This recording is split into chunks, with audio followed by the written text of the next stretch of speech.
Bienvenidos a una nueva semana acá en Agenda Económica PM en CNN Chile, que será una semana muy movida y lo partió siendo este lunes, porque por fin tenemos más detalles del plan que propone el gobierno para hacer cumplir el fallo de la Corte Suprema sobre los planes de las ISAPRES. Y ya hay algo concreto.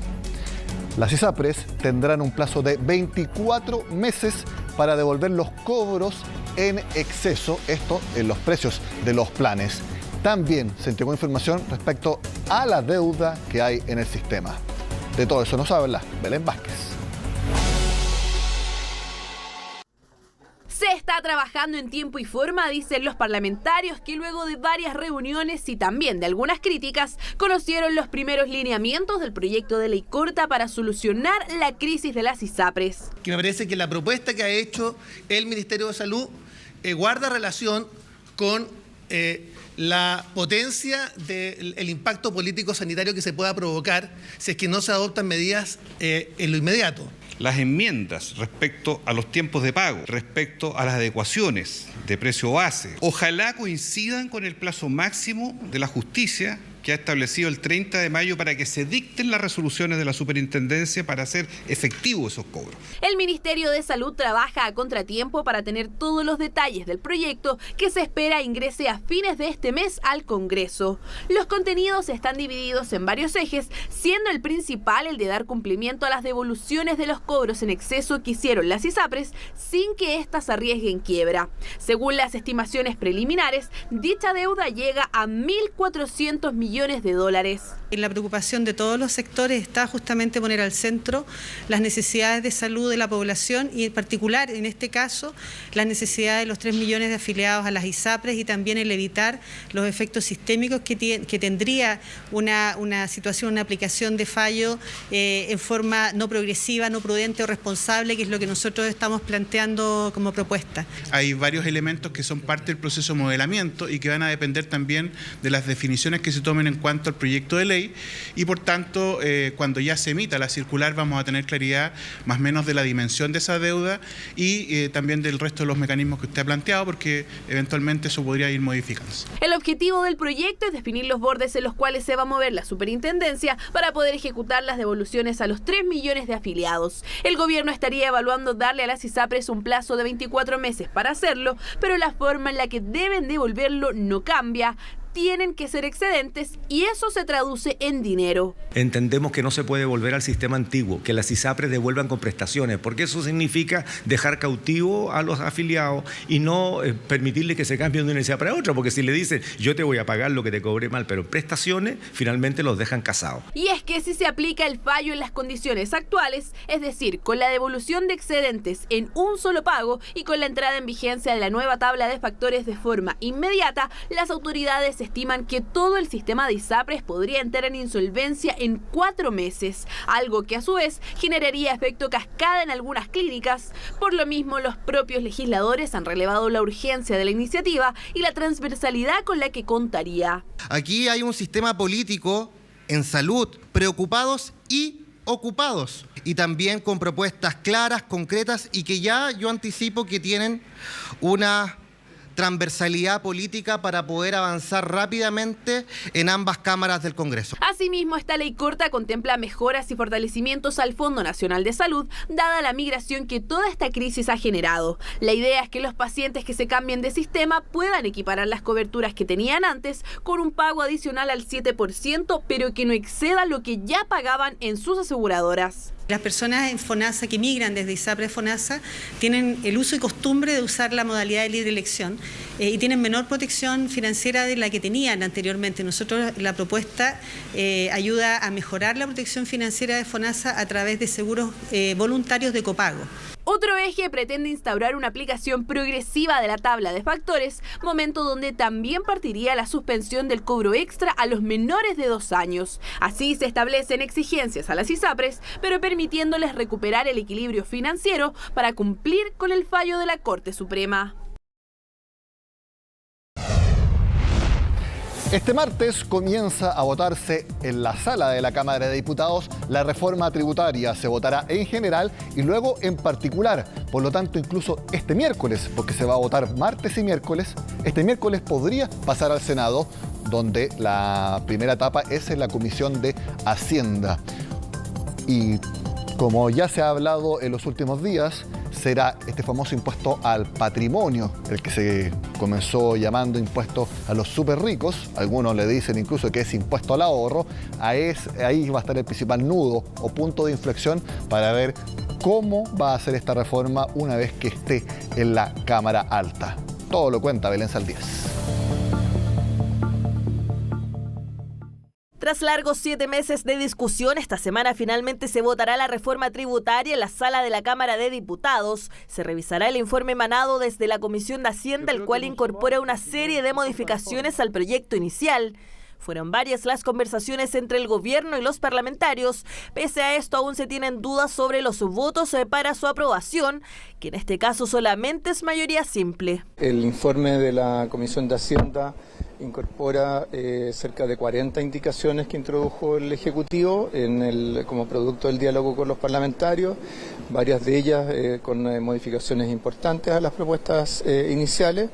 Y esperamos que ese espíritu constructivo se refleje en lo que sea la votación y el debate en la sala de la Cámara. Un informe con más de 40 indicaciones a un proyecto que incluye, entre otras cosas, modificaciones al Código Tributario y al impuesto a la renta. También se hacen enmiendas y perfeccionamientos en materia de IVA, herencias, donaciones y ley única de fondos.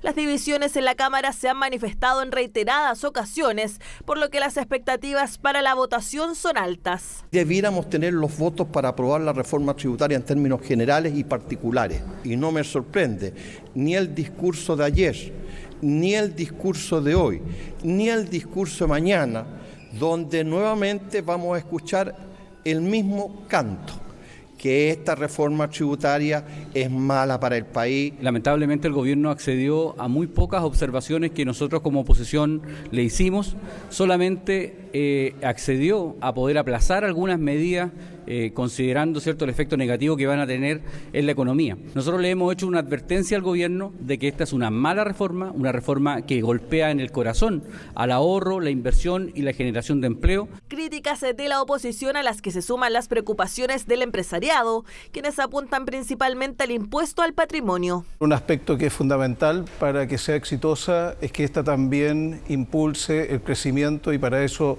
es esencial de que el ahorro y la inversión se vuelva a recuperar. Hay aspectos de la reforma que son malos y va a impactar en el crecimiento. ¿Cómo cuáles, por ejemplo? Bueno, el impuesto al patrimonio, que finalmente es un impuesto al ahorro y un impuesto encubierto en las empresas. En caso de conseguir la mayoría simple en la sala y pasar a la Comisión de Hacienda del Senado, la discusión se podría prolongar por varios puntos que aún generan conflictos. De todas formas, la voluntad para llegar a los acuerdos necesarios existiría. Creo que este es el tipo de tema que ojalá pensemos a llegar a un acuerdo fiscal amplio para los próximos 10 años. No se puede estar cada 2 años haciendo una reforma tributaria. Podemos tener una discusión que puede durar unos meses, pero yo espero que llegue a un acuerdo. Si no hay acuerdo, bueno, será transparente. Yo creo que hay varios aspectos que pueden ser conversados y tal vez o mejorados o modificados. Hay temas respecto a la profundidad de la reforma, cuánto se persigue recaudar realmente, qué pasa con ciertos tributos que no conocemos, entre paréntesis, la reforma que conocemos es la que está en la Cámara ahora y que va a pasar al Senado. Pero yo espero conocer ahora a fines de marzo cuáles son las otras medidas tributarias. Desde el Ejecutivo, en tanto, ya prevén el panorama en el Senado, por lo que se mostraron abiertos a negociar mientras se mantengan los objetivos centrales de la propuesta. El segundo trámite es una discusión sustantiva. A ello se agrega el hecho de que hay varios senadores que han planteado la posibilidad de tener un acuerdo más global que incorpore también el royalty minero, que está llegando también a la misma comisión. Nosotros tenemos una actitud abierta frente a eso. La cita en la sala de la Cámara de Diputados está fijada para este martes y miércoles, doble jornada por la complejidad de la discusión, ya que se votará el informe que cuenta con más de 900 páginas y con más de 300 artículos. Hacemos la pausa en Agenda Económica y al regreso hablamos de inflación, no solamente porque este miércoles vamos a conocer el IPC de febrero, sino que porque el Banco Central sigue creyendo que en este segundo trimestre, en algún momento entre abril y junio, la inflación acumulada ya va a estar en un solo dígito. Ojalá que sea así. Lo vemos al regreso acá en Agenda Económica.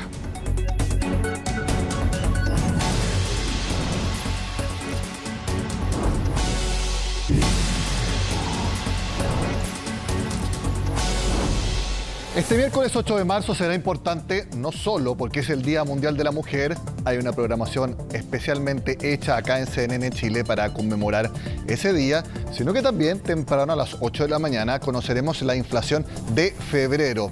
Todo indica que poco a poco las presiones inflacionarias van a seguir cediendo. De hecho, el Banco Central estima que a partir del segundo trimestre la inflación anualizada, es decir, la sumatoria de los últimos 12 IPC, va a estar en un solo dígito y no en 2 dígitos como está desde hace más o menos un año. De eso nos cuenta Catalina Alarcón. Así es, la presidenta del Banco Central, Rosana Costa, expuso el día de hoy en el seminario anual organizado por Tanner Investments, titulado Perspectivas 2023, en el que se conversó sobre la actualidad económica del país, además de que la presidenta expresó su preocupación sobre la inflación tanto a nivel local como global, ya que ésta se mantiene a niveles bastante elevados. Las principales razones que expuso la presidenta son a nivel local, debido, por ejemplo, a los retiros del 10% durante la pandemia y el desequilibrio económico que eso causó, además de otras razones externas, como por ejemplo la guerra en Ucrania, que afectan en menor medida a la economía chilena. Pasemos a escuchar lo que dijo Rosana Costa al respecto. La última revisión que hicimos un cálculo algo así como 2/3 tiene componentes internos, 1/3 componentes externos, donde los componentes internos hay tanto de balance como una depreciación del peso que obedece a razones locales. Pero hay países como el nuestro, y muy intensamente el nuestro, que además hubo desbalances por el lado de la demanda, y detrás de esos desbalances está ese conjunto alto de referencias que fueron extraordinariamente altos y que duraron y permitieron una trayectoria del consumo por sobre la de sus ingresos permanentes. Bueno, como bien lo decía Costa, la mayoría de los factores son locales, aunque no todos son malas noticias, porque la presidenta del Banco Central estimó que el organismo se ha puesto una meta de bajar la inflación a 3% en un plazo de 2 años. Esto considerando que la tasa de variación anual del IPC durante enero de 2023 fue de 12,3%.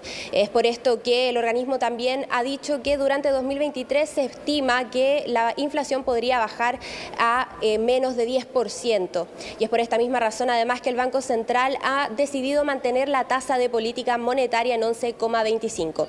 Pasemos a escuchar entonces a la presidenta del organismo y además al ministro de Hacienda, Mario Marcel, quien ha dado su visión desde el gobierno, además de afirmar que la inflación para este año se observará con una evolución hacia la baja. Escuchemos.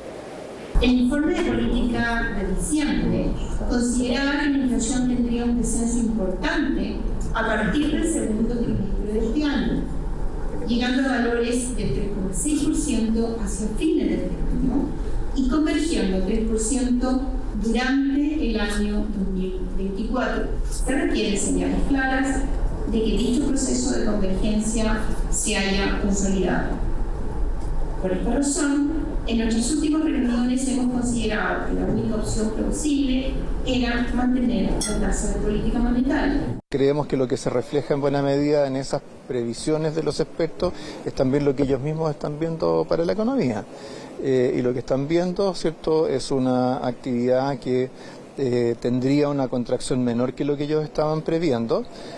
Muchos de ellos han estado ajustando al alza sus proyecciones de actividad. El Banco Central, con su expertise, hará las proyecciones correspondientes y cada uno hará las propias. Pero creo que lo importante es que la dirección de la evolución de la inflación este año va a ser a la baja y va a ser una baja sustantiva. O sea, no hay nadie que esté previendo menos de un tercio de inflación respecto del pic que se alcanzó en agosto del año pasado. Es importante destacar que la entidad está pronta a entregar el informe de política monetaria, el cual está fijado para el 5 de abril, en donde además se va a estimar con mayor detalle los porcentajes, por ejemplo, con respecto a el efecto que podría tener el alza del IMASEC de 0,4% en enero en la inflación, entre otros datos. Es por eso que además la presidenta pidió a la espera del informe para poder entregar mayores datos debido a que no han recopilado la mayoría de la información. Pasemos a escuchar entonces esa declaración. Como dije varias veces, eso lo vamos a estudiar en su conjunto, cuando veamos el conjunto de variables, como sigamos recopilando información macroeconómica en la próxima semana. Nos interesa cómo el panorama macroeconómico en general estructura las proyecciones adelante y cómo eso incide en la trayectoria proyectada de la inflación. Finalmente hay que destacar que Rosana Costa afirma que aún hay un largo camino por recorrer en el proceso de convergencia de la inflación, por lo que están contando que este proceso sea lo más ordenado y lo menos costoso posible, considerando también los efectos que tiene la inflación en las personas y en las empresas, por lo que recalcó además el compromiso de ella y del Banco Central en bajar la inflación al 3% en este plazo estimado de 2 años. Por lo tanto, va a ser muy importante cuando conozcamos el IPC de febrero, que lo vamos a conocer, como dije, este miércoles a las 8 de la mañana. Obviamente también es muy importante el precio del dólar, porque todos los productos que importamos en Chile se pagan en dólares. Y si sigue manteniéndose por debajo de 800 pesos, como cerró este lunes, también las presiones inflacionarias van a ceder. Hablamos sobre este tema junto a Benjamín Castillo, estratega de mercados de XTV LATAM, que volvemos a hacer todos los comentarios de los lunes. Benjamín, ¿cómo estás? Buenas tardes. Hola Nicolás, muy buenas tardes. Tenemos entonces a este tipo de cambio en 797, cerró este lunes, 6 pesos menos que el viernes y todos están atentos nuevamente el miércoles, pero no solo al dato de inflación de Chile, sino que a las palabras del presidente de la Reserva Federal de Estados Unidos ante el Congreso de ese país. Claro, efectivamente va a ser clave lo que mencione la Reserva Federal, sobre todo el presidente de la FED, acerca del propósito que tienen para el futuro. De hecho, durante esta semana empezó a correr el rumor de que la Reserva Federal tendría menos presiones a subir la tasa de interés y se especula con que van a ser 25 puntos base y no 50 como se pensaba anteriormente. Por tanto, eso sería una noticia que sometería a menores presiones a nivel global al dólar para seguir subiendo. Y también es por lo mismo que hemos visto la reacción del dólar hoy día en la jornada, donde se acercó un piso técnico bien relevante que es la zona entre 795 y los 805. Ya esto viene explicado más que nada por el comportamiento del dólar a nivel global, donde se ha ido depreciando con fuerza ante esta expectativa de una menor alza de tipo de interés. Eso es muy importante porque si sube la tasa de interés en una magnitud mayor, eso fortalece a la moneda de Estados Unidos, que es el dólar. Por lo tanto, si sube poco, entonces se subentiende que el dólar también entonces valdría menos, por decirlo de una manera bastante coloquial. Efectivamente, cuando un Banco Central sube su tasa de interés, aprecia su divisa base. Por lo tanto, si Estados Unidos empieza a subir su tasa de interés, lo que está haciendo es subir su divisa, que en este caso es el dólar. Ya esto impacta al dólar contra cualquier otra divisa y en el caso de Chile haría que el dólar estuviera más fuerte. Entonces, si nosotros, por ejemplo, miramos ahora en la plataforma, lo relevante que estamos viendo en el dólar es que justamente tenemos un piso técnico, que es la zona de 805 hasta los 795, de hacer ruptura a ese nivel, incluso ya estaríamos hablando de 780 hasta la zona de 775. Ya, por tanto, es relevante esta reacción, está en un momento clave y como bien indicabas tú, va a ser tremendamente importante lo que pase de aquí a esta semana. Recordemos que tenemos declaraciones de Powell y adicional a eso, el día viernes tenemos el NFP, las nóminas no agrícolas, que es el dato de empleo más relevante de Estados Unidos. Exactamente, ahí estamos viendo la plataforma de XTV. Ahora, cuando conozcamos el IPC de febrero, Benjamín, ahí, si es que es un IPC más bajo de lo que estima el mercado, eso puede darle la opción al Banco Central de que baje antes la tasa de interés y eso hace que el peso chileno pueda perder fuerza respecto al dólar. Eso haría que el dólar suba un poco de precio, ¿no? Efectivamente. Ahora, para eso, como tú muy bien mencionas, Nicolás, es relevante lo que pase con el IPC. no podemos dar por hecho que va a salir menos de lo esperado. De hecho, últimamente ha sido complejo controlar la actividad económica. Ya recordemos que las últimas cifras de actividad económica han sido bien fuertes. Por lo tanto, cuando pasa eso, regularmente se demora un poquito más en reflejarse en el IPC. Ojalá nos sorprenda, porque eso es un indicador de que la economía está respondiendo bien a esta tasa restrictiva, pero aún así, como bien dices tú, el primer efecto va a ser un aumento del dólar. Por tanto, aquí hay un equilibrio entre lo que pasa a nivel local, como también lo que pasa en Estados Unidos. Así es. Antes de terminar, Benjamín, cuéntanos, en XTV tienen una nueva edición de su programa sobre inversiones en que pueden participar todas las personas, ¿no es así? Sí, efectivamente. De hecho, si se puede compartir la pantalla, podemos ver la página web de XTV, xtv.com, donde podemos dar clic en registrarnos. Estamos haciendo un concurso que es una campaña bien especial, donde lo que se hace básicamente es enseñarnos o acercarnos al mercado para poder aprender. Ya este es un concurso que es gratuito, donde uno tiene una demo, por tanto no se exige tener capital, y el primer lugar obtiene un auto de lujo o el equivalente, que son $40.000. Ya, por tanto, en realidad no es mucho lo que perdemos, y la verdad estamos haciendo una campaña bien grande para acercar el mercado financiero a las personas, para otorgar un premio que sea atractivo para las personas y así poder aproximarlo un poquito al mercado financiero para que puedan aprender, y también, si una persona por supuesto le da bien, pueda obtener uno de los muchos premios. Ya hay cuentas con dólares, hay varios premios bien entretenidos, cosa de que nos animemos a probar y a operar de forma gratuita en el mercado financiero. Educación financiera es algo que nosotros acá en la Agenda Económica también impulsamos, porque eso lleva a que las personas tomen mejores decisiones, y si ustedes a través de XTV pueden ayudar a través de un concurso donde también puedan ganar algo importante, como puede ser un auto, bienvenido sea. Benjamín Castillo, estratega de mercado de XTV, gracias por estar con nosotros acá en la Agenda Económica, que estén muy bien. Como siempre, un gusto, que estén muy bien. Con el análisis del dólar y con esta invitación terminamos la Agenda Económica de este lunes. Sigan con nosotros acá en CNN Chile.